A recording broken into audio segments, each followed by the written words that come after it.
In the 4th century, the Roman Empire stood as the most powerful force the world had ever known. Its roads connected 3 continents. Its laws governed millions. Its armies had rarely met defeat.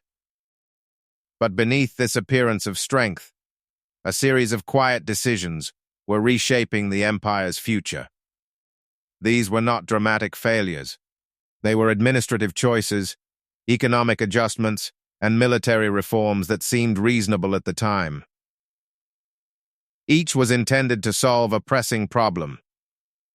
Yet together, they would erode the foundations of Roman power in ways that would only become clear generations later. The story begins with a challenge that had faced Rome for centuries: defending its borders. By the late 3rd century, the empire stretched from Britain to Syria, encompassing nearly 2 million square miles. Maintaining legions across this vast territory required enormous resources and constant recruitment. Roman citizens had once filled the ranks of the legions. Military service was both a duty and a path to status. But as the empire expanded, fewer citizens volunteered. The campaigns grew longer. The frontiers moved farther from home.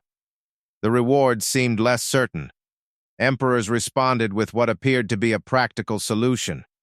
They began recruiting soldiers from the very peoples Rome had conquered. Germanic tribes, Gothic warriors, and other groups beyond the traditional borders were offered pay, land, and sometimes Roman citizenship in exchange for military service.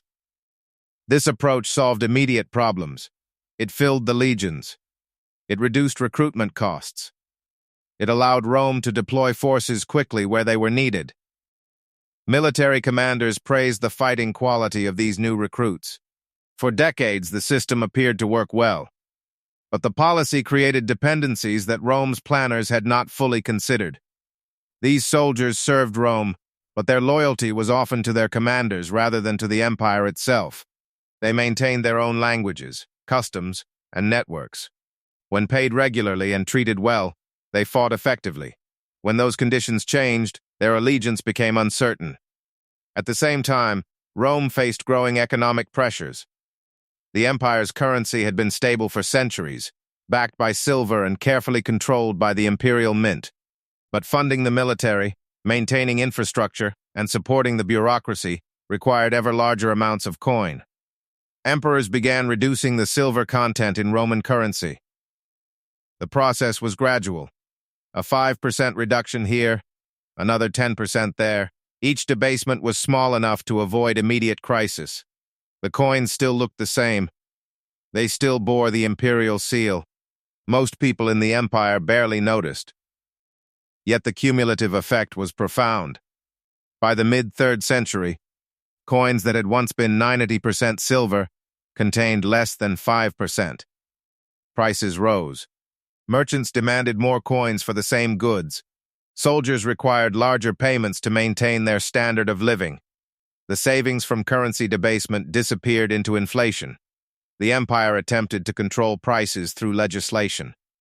Emperor Diocletian issued an edict fixing maximum prices for thousands of goods and services. Violations carried severe penalties, but laws could not override economic reality. When official prices fell below actual costs, goods vanished from legal markets. Black markets flourished. The edict eventually failed. These economic strains affected military recruitment and retention. Soldiers who had once been paid in valuable currency now received debased coins that bought less each year. Some units went months without full pay. Frontier garrisons, far from imperial attention, suffered most acutely. Rome's response was to grant more autonomy to military commanders, allowing them to requisition supplies locally and make arrangements with nearby peoples. Again, this seemed practical. It reduced the burden on the central treasury. It gave commanders flexibility to address local conditions. But it also decentralized power. Generals became less dependent on imperial approval and more reliant on their own troops and local relationships. The bonds between frontier armies and the central government weakened. In some regions, military commanders functioned almost independently. making treaties and collecting taxes as if they ruled small kingdoms. The administrative structure of the empire evolved to match these realities. Diocletian divided the empire into smaller, more manageable units. He created a tetrarchy, with multiple emperors sharing power across different regions. This reduced the distance between rulers and their territories. It allowed for faster responses to local threats. Yet it also fragmented authority.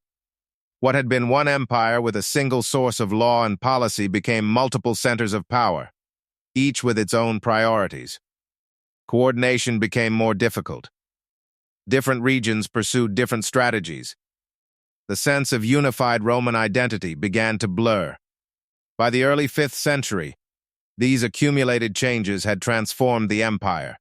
The legions defending the Rhine and Danube frontiers consisted largely of Germanic soldiers led by Germanic officers. Many had never seen Rome.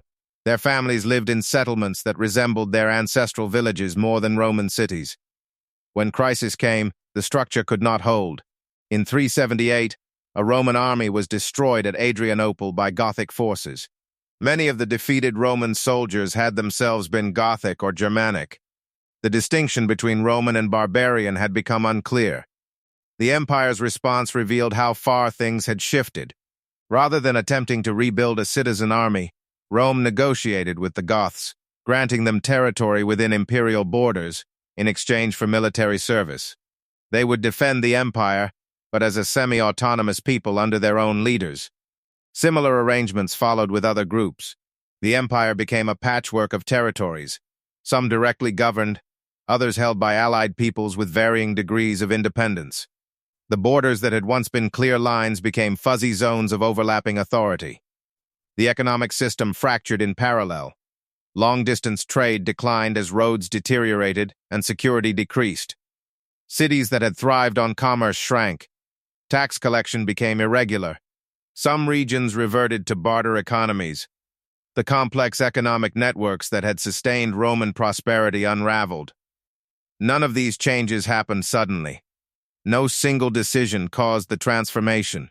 Each emperor, each administrator, each military commander made choices that seemed necessary given the circumstances they faced. They were managing immediate crises, working with limited resources, trying to preserve what they could. But the cumulative effect was a slow erosion of the systems that had made Rome powerful.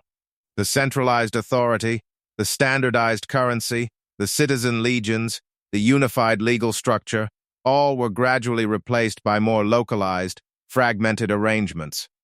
By the time the Western Roman Empire formally ended in 476, when the last emperor was deposed, the event barely registered as significant. The empire had already transformed into something else through decades of incremental change.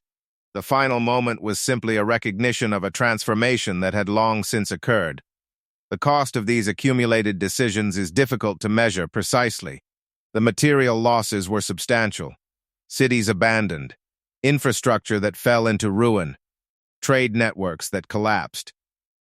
But perhaps more significant was the organizational knowledge that disappeared. Rome had developed sophisticated systems for governance, engineering, and administration. When the empire fragmented, much of this knowledge fragmented with it.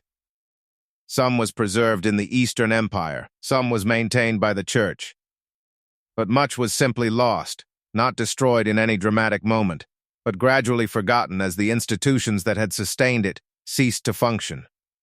For centuries afterward, European societies would struggle to recreate capabilities that Rome had once possessed. Road networks, aqueducts, centralized legal systems, standing armies, these took generations to rebuild. The mistakes of the late empire had not just weakened one civilization. They had created gaps in human capacity that required centuries to fill.